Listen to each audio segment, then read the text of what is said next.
Welcome to the Trinities podcast, where we explore theories about the Father, Son, and Holy Spirit. Do you love God enough to think about Him?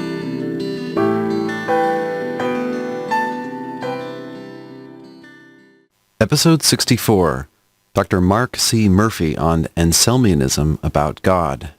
In early November 2014, I had the privilege of recording Dr. Mark Murphy as he gave an interesting presentation about perfect being theology. That'll be our main feature today. But before we get to that, some feedback from a listener named John Bainbridge. He emails, "Thanks for your great podcast. We continue to enjoy it over here in Marseille, France. I've gone through in some detail the book authored by your previous interviewee, Stephen Holmes, and as I have been listening to the recent shows on preexistence, it started dawning on me that I do not have a clue when John 8:58 became significant. This evening I went back to the back of Dr. Holmes's book where there is the biblical reference section, and the verse does not seem even to be mentioned in the entire book. So can you please help us understand more particularly when you consider this became a key text for Trinitarian theology and the context?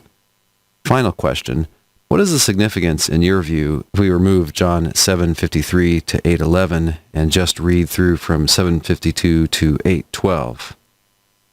Well, I'll take the second question first because it's easier. If we take the advice of textual scholars and omit 7:53 through 8:11, then the only difference I can see it would make is that it just makes all the more clear that the issue is Jesus' claim that he's the Messiah. Even though people are arguing with him and doubting him in chapter 7, it says in verse 31, "Yet many in the crowd believed in him and were saying, 'When the Messiah comes, will he do more signs than this man has done?'" But of course, we already know from the whole context of John that the issue is Jesus' claim to be the Messiah. Maybe it's a little more clear if we're not distracted by this incident of the woman caught in adultery. As far as your other question, yes, this has been raised on the blog as well, and I don't know what the answer is, but I'm going to look into this. I don't recall in early authors seeing them appeal to John 8:58, that's where Jesus says, "Before Abraham was, I am," to prove that Jesus is God, or that Jesus is fully divine, or that he has a divine nature, or that he's a part of the Trinity. I'm going to dig around as best I can in the ancient Catholic authors and see when this first comes into play. Can you help me out?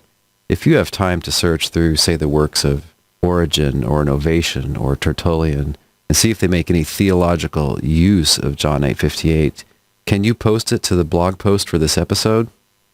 I'll let you know what I've found next week. Dr. Mark C. Murphy has his PhD from the University of Notre Dame. He is currently the Robert L. McDevitt and Catherine H. McDevitt Chair in Religious Philosophy at Georgetown University in Washington, D.C. His areas of research include ethics, political philosophy, philosophy of law, philosophy of religion, and the philosophy of the important early modern English philosopher Thomas Hobbes. He's the author of a great many professional articles and book chapters, and his books include Natural Law and Practical Rationality, 2001, an essay on divine authority, 2002, Natural Law and Jurisprudence and Politics, 2006, Philosophy of Law, The Fundamentals, 2006, and God and Moral Law on the Theistic Explanation of Morality, 2011. I had the privilege of recording Dr. Murphy in early November 2014 at a conference entitled Themes from Van Inwagen, the 2014 Eastern Regional Meeting of the Society of Christian Philosophers. This was hosted at Niagara University in Niagara, New York, and the conference was organized by the inimitable John Keller. The theme of Dr. Murphy's talk is what he calls Anselmianism about God. St. Anselm was the Roman Catholic Archbishop of Canterbury and an important medieval Christian philosopher. He defined the concept of God as that than which no greater can be thought. And using that concept, he famously gave an argument for the existence of God. That's called the ontological argument. And he also argued that God must have certain attributes, such as omnipotence and existing in eternity. If he didn't have those features, then he would not be that than which no greater can be thought. Philosophers nowadays call this sort of reasoning perfect being theology. But how should we understand these arguments? Is the idea that God is the greatest possible being, or is the idea that God is absolutely perfect? Those seem like two different ideas. Dr. Murphy interacts with the work of Peter van Inwagen, the eminent Christian philosopher to whom the conference was dedicated, and also the philosophers of religion, Eugen Nagasawa and Jeff Speaks. Without further ado then, Dr. Murphy. Thank you very much. So I've enjoyed the conference so far. I've really, papers have been terrific. I want to make a few sort of small additions, or I hope some sort of few sort of helpful interventions on a big topic, this question about Anselmianism, about God. So I guess part of this I'm going to be saying something about what I take like the traditional understanding of Anselmianism to be, or the traditional method. Make a few comments about a few contemporary practitioners of and self-described Anselmians about God, and then make a few sort of criticisms of their views. I hope we can get some good discussion going. What I want to say is that to be an Anselmian about God, or this very sort of popular way of thinking about the divine nature and trying to draw further implications from it, is to just think of God as a maximally great being. I don't think to be an Anselmian in this particular sense involves like rejecting other forms of classical theistic approach. So for example, one might think like the best sort of fundamental theology is like Aquinas' theology. But nevertheless, Aquinas believed that God was absolutely perfect, and you might be an Anselmian in that sense, while nevertheless holding on to some other sort of form of fundamental theology as well. Okay? So as far as I'm concerned, all that's involved here in being an Anselmian is to have a certain view about sort of what makes a being qualify as God, that is to be sort of maximally great. Here are a couple of contemporary Anselmians and their way of sort of specifying the Anselmian view. That's the best picture. Peter, that is the greatest picture of you. I found this online. I don't know what. I looked for the highest resolution picture I could find. It's a great picture of Peter. So Peter's an Anselmian. He characterizes it, and this is the way a lot of Anselmians characterize it. In fact, I think a lot of Anselmians think this is just what Anselmianism is to characterize God as the greatest possible being. I'm going to have some criticisms of that, in part following Jeff Speaks later on in the session. Here's a second Anselmian, and you might be able to see where his views sort of already beginning to take on sort of a controversial specification of what belongs to the Anselmian view. This is Eugen Nagasawa. His view, or his characterization, is that if you're an Anselmian, here's what you should say. You should say that to be God is to exhibit the most valuable possible package of great-making features. And the emphasis on is that we should think in terms of the overall package of the divine perfections that are exhibited, not in terms of the particular individual perfections. And I want to say something about both of these views. So here are the main theses that I want to talk about. So the first thing I want to say is I want to talk about Nagasawa's view for a little bit, and I want to make an argument that Nagasawa's view is in a way not demanding enough, or there's kind of a pressure here. So here's the idea. The idea is that while Nagasawa's view might actually be a true set of necessary and sufficient conditions, I don't think it's adequately sufficiently informative. I think a traditional Anselmian should resist his move to what he thinks to offer kind of less demanding initial constraints on what counts as an Anselmian conception of God. So that's the first thing I want to talk about. Second thing I want to talk about is I want to talk about Van Inwagen's view. And here I want to say that his account is not demanding enough. Anselmians should hold not that God is the greatest possible being, but rather that we should hold qualifying as God to a sufficiently high absolute level of greatness. And I'll offer some tentative suggestions, not very far, but some tentative suggestions about how to understand that absolute level, or some constraints that an Anselmian should recognize. Let me start by talking about sort of a very, very crudely put way of thinking about the method of traditional Anselmianism. I don't mean to criticize it, because this is the way I carry out my own Anselm. So to say it's crudely put just means I'm not trying to do all the qualifications and so forth. And again, this is very much like Anselm's own discussion of the divine perfections in the Proslogion. So don't criticize it too much. It's being too crude, because it's very much like what Anselm himself does. So here's what you do. You start with some initial plausible sort of what Morris calls great-making features. Features that seem to be ways that it's better to be than not to be, what Scotus calls pure perfections. And for each of these initially identified great-making features, you try to give some characterization of their nature, so knowledge or power, whatever. Talk a little bit about what knowledge involves, what power involves, what goodness involves, or agency, or whatever. You try to say something about its nature. You try to say something about, as informative as you can, maybe you can't be very informative, about what makes it valuable, right, about its nature and its value. And you have your array, you have your sort of initial characterization, your initial understanding of the nature and value of these things. And what you need to do on the traditional view, if you're an Anselmian, is you need to identify something like an intrinsic maximum, right, for each one of these features. Okay, you have to be able to say what counts as the highest or the most valuable level of knowledge or power or goodness that you can exhibit.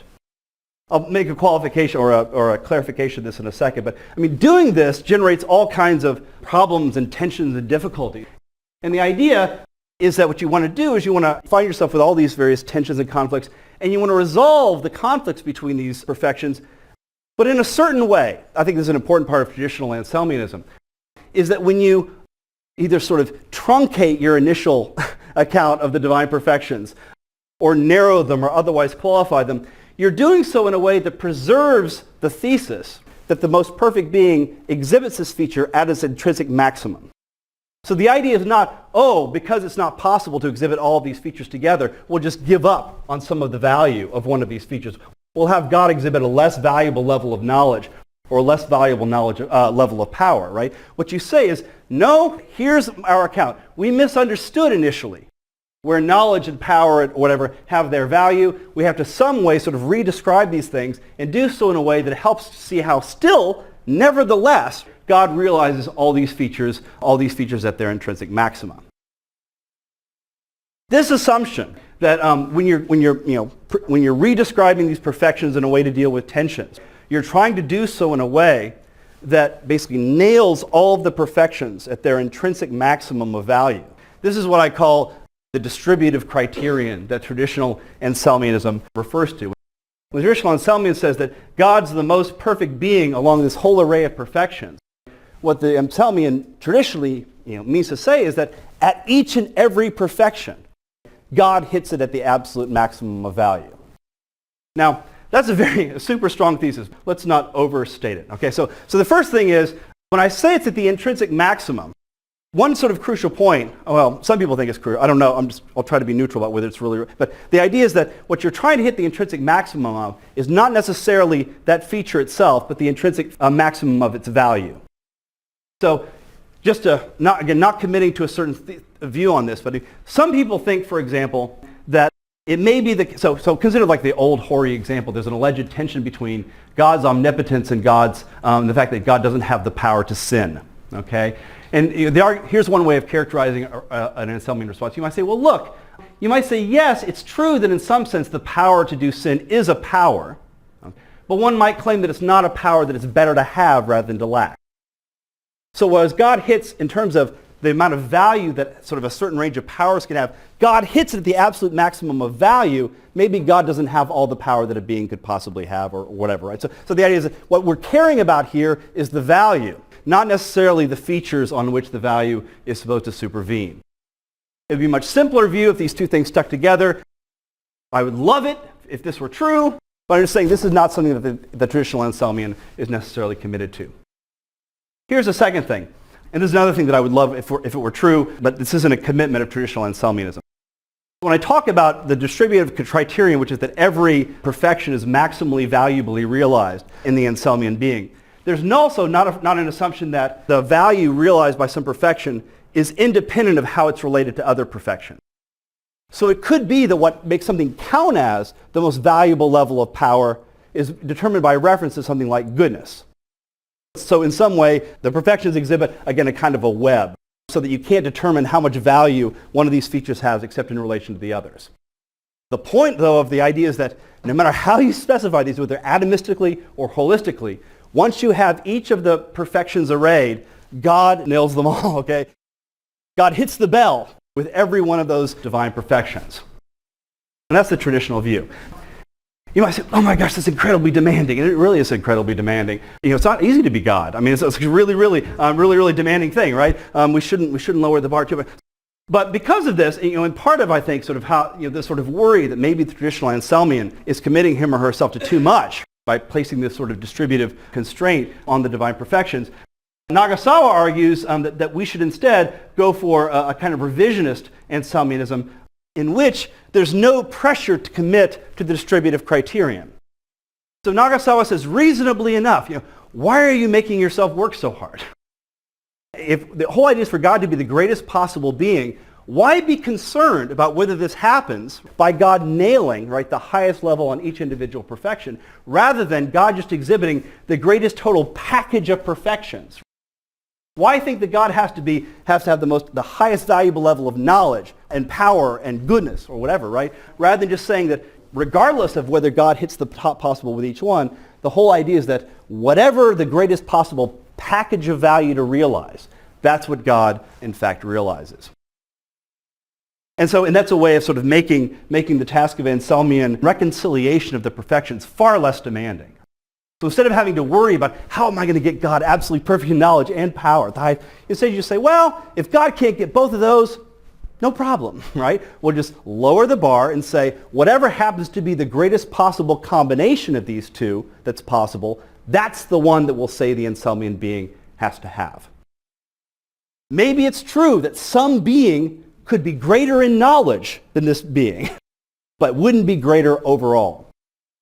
And that's what Nagasawa says we should be caring about if we're in favor of the sort of Anselmian way of thinking about God's nature and reasoning to what God's features are going to be. So I've got a couple of worries about Nagasawa's view. So I just want to lay out these worries really quickly, and maybe y'all can talk me out of them, or maybe you can give me more reason to worry about them. So I've got two worries. So part one, right? I mean, it may be that Nagasawa's idea is that, well, look, I mean, even the traditional Anselmian believes that God has the greatest possible package of features. We just want to, we just don't want, maybe we don't commit ourselves to the distributive criterion. But I guess my suggestion is maybe the traditional Anselmian has good reason to take that further step. That not committing to it, you might think of it as like a real option for the Anselmian, right? You might think that really, given these sorts of considerations, maybe we should think that the greatest possible package of perfections would be realized in this sort of distributive way. So here's a question. Here's sort of a worry that I have. So suppose that a being exhibits, right, counter possibly, suppose that a being exhibits the greatest possible package of valuable features without satisfying the distributive criterion. So they don't max out at all the levels of value. There's like some combination that sort of goes below that. So here's my question. What could explain why these features are realized to the precise height of value that this package of features realizes? Again, assume there are like three perfections: knowledge, power, goodness. And we can't hit the top at all of them, right? Now we've got the Anselmian being who realizes. What could explain why each of these features are realized to the precise level that they're realized so that the value would be maximized in the Anselmian being? Why would that be true? I mean, to say, well, that's just, de dicto. It's like, that's just what makes it the Anselmian being. It's like, no. What I want to know, why does this being, right? Why is it that this being has those features in that precise combination such that this being is going to maximize value? I don't know. Doesn't seem very promising to me. Nothing wholly distinct from God could explain this, right? So it's not like some other being tinkers with the divine perfections in God to make it so that this being maximizes value. That's a stupid view. No one would hold that, okay? It can't be the great-making features themselves. It can't be knowledge, goodness, power. Because these individual perfections aren't what explains it, right? What has to be explained is why they're coordinated in a certain way so that together they maximize value. Okay, so the individual perfections themselves can't do the explanatory work, right? We can't appeal to knowledge or to power or to goodness to explain why all these features are exhibited in a way that value is maximized. And God himself can't explain it because God's existence as absolutely perfect being is logically posterior to, right, these features being realized in God in a way that maximizes their value. So I look at it and say, it just seems to me there's kind of an explanatory puzzle that Nagasawa's view invites that traditional Anselmianism doesn't invite. This is not to say, here's my qualification, this is not to say the traditional Anselmian doesn't have explanatory puzzles to deal with. The traditional Anselmian also has to raise questions about, why is it that this being exhibits these features to their maximal degree? But I want to say that there's like this extra, very hard and very disturbing and sort of hard to figure out puzzle that Nagasawa's view invites that traditional Anselmianism doesn't invite. Okay, so there's like one worry or one sort of kind of pressure, I think, that Nagasawa's view invites that traditional Anselmianism doesn't have to face. Here's a second. Traditional Anselmianism, and this is an argument not from explanation but from value theory. Traditional Anselmianism does not require some strong controversial view about the extent to which the divine perfections are value commensurable. Consider these three perfections: knowledge, power, goodness. And now I raise the question, right? Very, very crudely put. How much knowledge do you trade off to get a certain amount of power? How much knowledge should you be willing to give up to gain a certain amount of power in talking about the perfection of a being? The traditional Anselmian doesn't have to answer that question. Why? Well, traditional Anselmian only needs one view, okay, about value and the perfect being. It's dominance. A being that dominates every other being, every other possible being on each perfection is better than all the rest. I shouldn't pronounce on things far above my field of, but look, this looks pretty good as like an Anselmian principle goes. It's like dominant. Yes, I know organic unities and all that can generate weirdness, but look at the principle, people. I mean, this looks like a really, really plausible view if you're going to start comparing, right, the value of beings. And that's all the traditional Anselmian needs.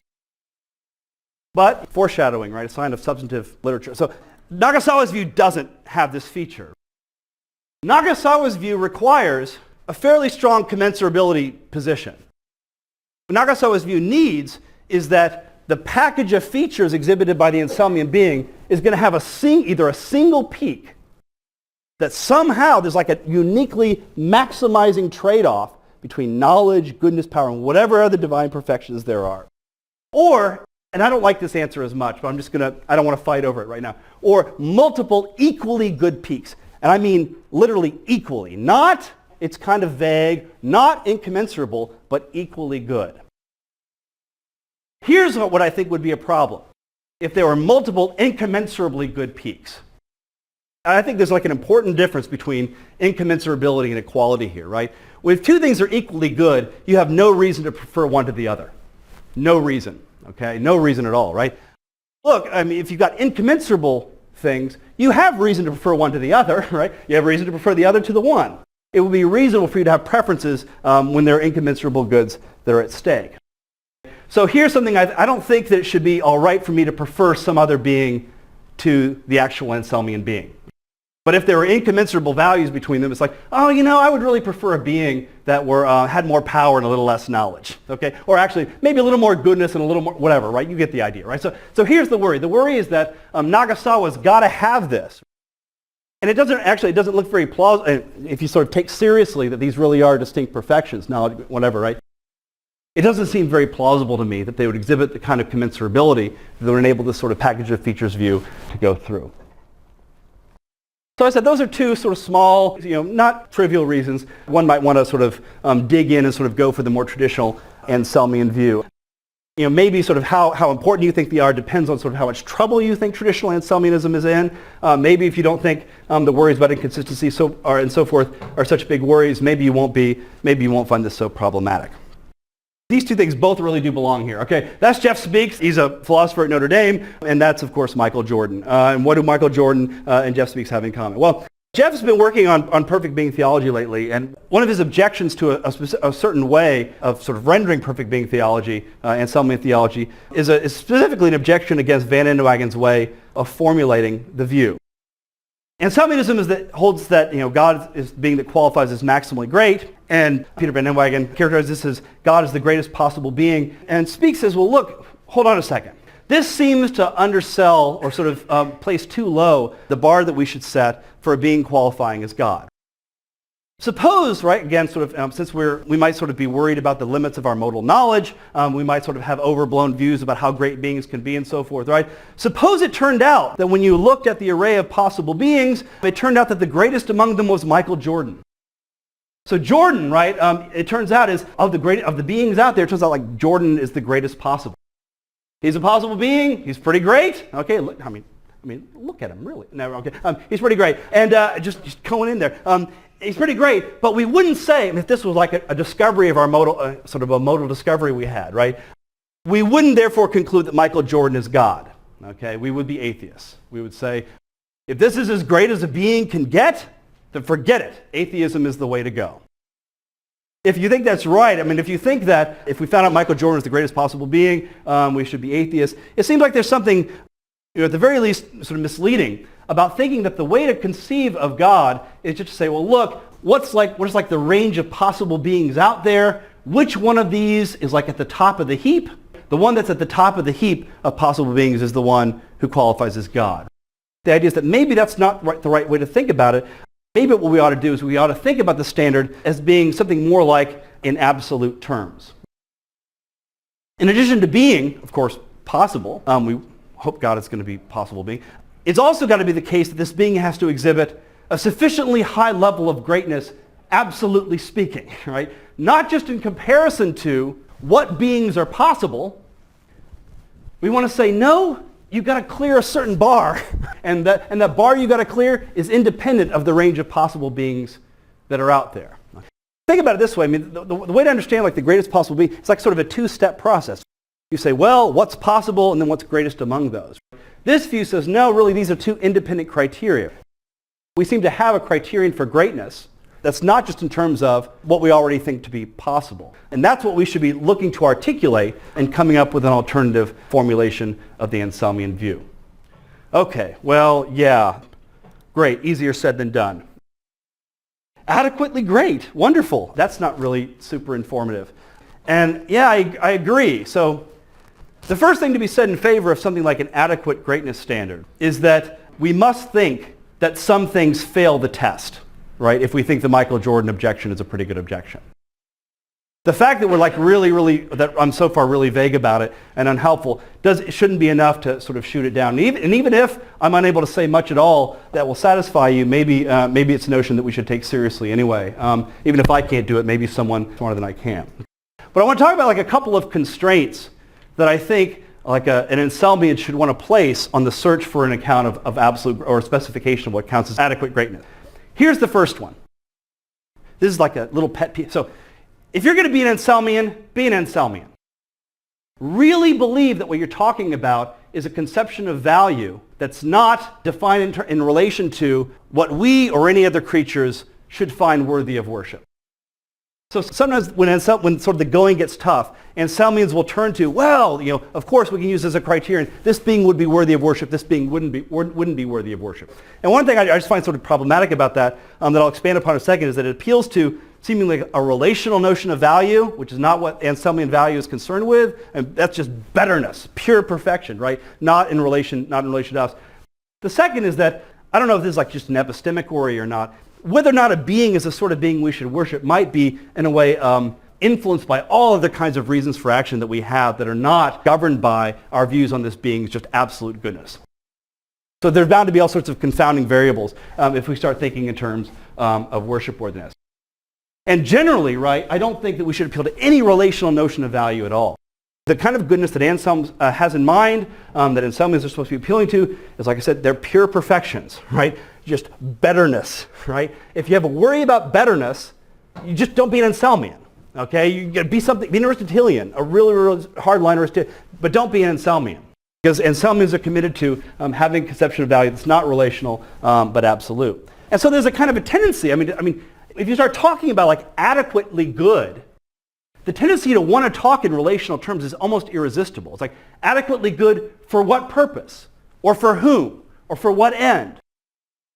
So it seems to me that if you recognize the following two things, that just being the best possible isn't good enough, and you can't appeal to any relational notion of value to do the work, seems to me there's only one thing you can say, is that there's something like a notion of complete perfection that can be specified without reference to the possibility of being instanced. That we can talk about goodness and whether having a certain feature is good and what counts as better or worse with respect to realizing that feature in a way that sort of abstracts from the possibility of its actually being instanced. Okay? I think about this, just to go back to a relational notion of value for a second. So for example, I think that knowledge is a human good. And I think that's something I know, and I can talk about what counts as knowledge and what counts as more knowledge without having any strong view yet about what kind of knowledge is really available for human beings, right? It could be that skepticism is true, right? And that stinks because knowledge is such a great good. That seems to show that we can pull apart knowledge as something that's good, we talk about more or less of, and whether or not what knowledge that is possible for us to get. Okay. Similarly, I think that in the Anselmian case, we should be thinking in terms of the difference between the two independent judgments. One is what would count as the Anselmian God, the Anselmian being, realizing the greatest possible level, right, of this goodness. And second, sort of, what would this, whether it's possible that a being could do so. Of course, right, there couldn't be an Anselmian God unless it's possible that a completely perfect being exists. But we don't, and this is what was the initial criticism, but we shouldn't define the Anselmian God's level of perfection by reference to the limits of possibility. The level of perfection, right? So of course the Anselmian God, right, it's got to be possible if it exists. All right, that's obvious, right? But we shouldn't try to characterize what counts as absolute perfection for the Anselmian being either by reference to relational notion of goodness or sort of limited in terms of what's actually possible for that being to achieve. I know that's still kind of vague, but hopefully we're beginning to put constraints on what could count as an adequate view enough to make some progress. Let me conclude just by making a couple of quick remarks about methodological implications. Here's one thing that's sort of interesting about the greatest possible being formulation. Is that it makes our understanding of the existence of the Anselmian God, in a way, it sort of makes it impossible to challenge God's existence by arguing that the space of possibility to realize value is smaller than we thought. If it's the greatest possible being, if we show that possibility space is smaller than we thought, that doesn't challenge God's existence, because God will just be the greatest one within that possibility space. What it entails, right, is that we couldn't argue from the existence of an Anselmian God that the space of metaphysical possibility is larger than we thought. That something's got to be possible because God exists. That's not a direction that we can work, because after all, God could exist no matter what the size of possibility space, right, on the Anselmian view. If you have the view that I want to defend, by defending the absolute greatness criterion, Anselmian methodology can be transformed a bit. It seems to me that if you hold on to this sort of view, that we can argue from the following. Suppose that we judge the Anselmian being as possible. Maybe by revelation it's shown to me that it's possible. Maybe I think the Bible teaches this. Maybe I think that church tradition shows me, right, that there is such a thing as an Anselmian being, and that's possible, right? Well, if I judge that a being would be greater, if that being could bring about some result, that gives me reason to think that result is possible. So while the greatest possible being way of formulating Anselmianism makes it impossible to make arguments for the size of possibility space being larger than we thought. It seems to me that if you accept, right, this gesture toward a different sort of Anselmianism, this absolute goodness criterion, it seems to me that would help us, we could put it to work a little bit in coming to further judgments about what's really metaphysically possible. And that's all I have to say. Thank you all very much. Look forward to your questions.